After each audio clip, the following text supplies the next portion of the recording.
Good morning, everybody. I'm going to take you back to the mid-90s in Paris, where I live and work as an artist with my partner, Jorge Orta. We were just coming out of a recession, yet another recession, and I'd been working on body architecture and refuge wear that had been dealing with issues of homelessness. And now the media was talking about it. Jorge and I decided to move on to another social issue. And an event, a national protest in France, sparked off a new idea that was to have huge ramifications over the next 15 years.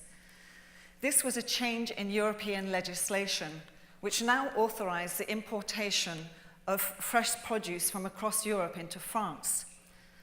And the French farmers, seeing their livelihoods in jeopardy, dumped literally tons and tons of fruit and vegetables onto the highways.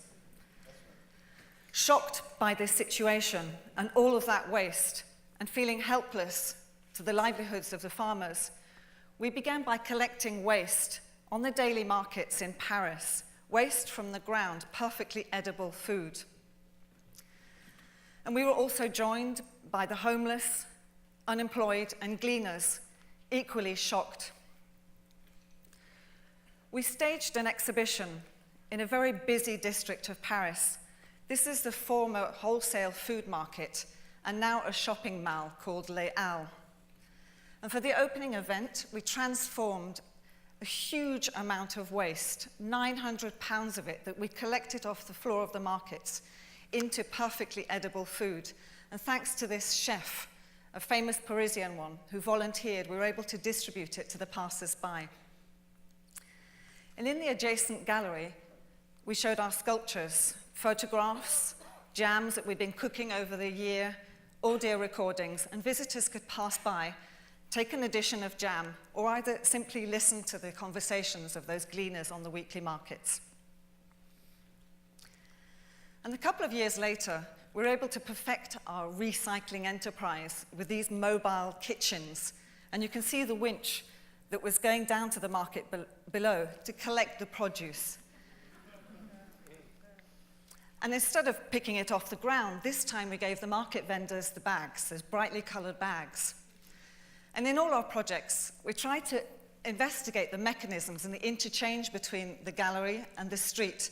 So of course the exhibition went on to the market, and thanks to this fantastic Viennese chef, we're able to hand out more samples of tasty refuge. Here it is. But it wasn't just enough to cook and talk and eat. We wanted a project that would engage more audiences, so we embarked on 70 by 7 the meal. The biblical source 70 by 7 means forever, ad infinitum, into infinity. And 7, of course, is a special number across traditions and cultures. It allows us to play with those numbers. 7 in guests, invite 7 others, who invite 7 others. And the act of creating a meal comes together because of the chain of human interaction. The artists are just enablers or triggers in that process. The meal is an invisible artwork because it takes the form of a daily ritual and the need to unite and eat. And we make aesthetic signals in the form of Royal Limoges plates inscribed with issues, or the table runner. We want these artworks to remain discreet so as not to incite fear of art and to allow the encounters to blossom naturally.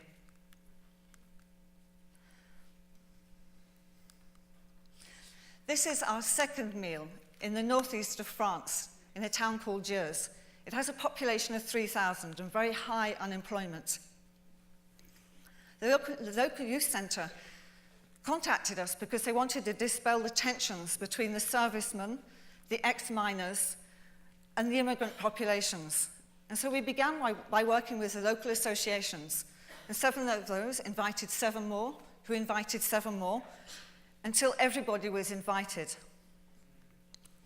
And the success of this meal was the fact that half the population turned up, and over 750 plates were sold on the day.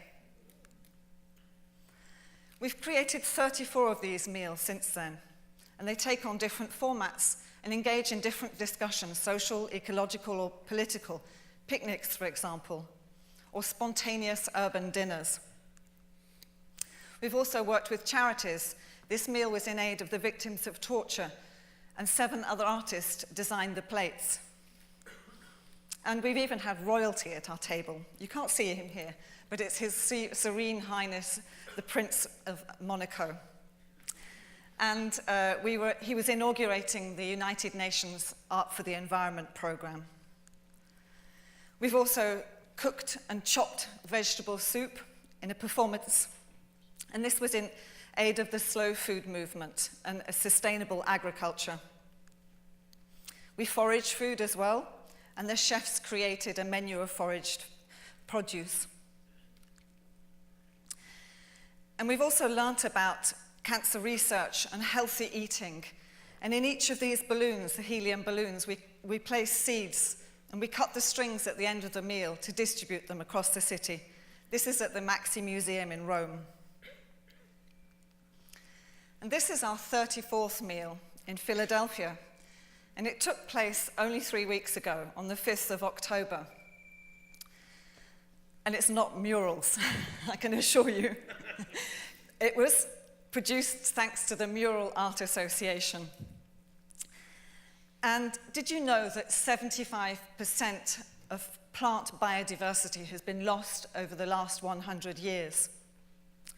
And thanks to the Mural Arts organization that set up a tremendous public engagement program, and the farming community in Philadelphia were able to challenge and raise awareness to species loss. We were eating heirloom produce that is in danger of disappearing. We invited just under 1,000 inhabitants from the city of Philadelphia to sit down at this table. This is along the Independence National Historical Park, but unfortunately it was cancelled because of the government shutdown. But don't worry, we moved it. And this is the Thomas Paine Plaza in the center of Philadelphia, so everybody came to sit down to that meal. And on the day, Mural Arts distributed 500 meal kits to communities across the city. And we know here the 70 by 7, the 34th Act, truly engaged thousands of people. And I have a witness here. Who's that? NATO. And we're still dreaming of meal projects. And this one is in the City of London, you can see. And our ambition is to set a table, an immense table, from the Tate Modern across the Millennium Bridge and through to the historical centre of London. And there are around 8,000 people we can fit on that table.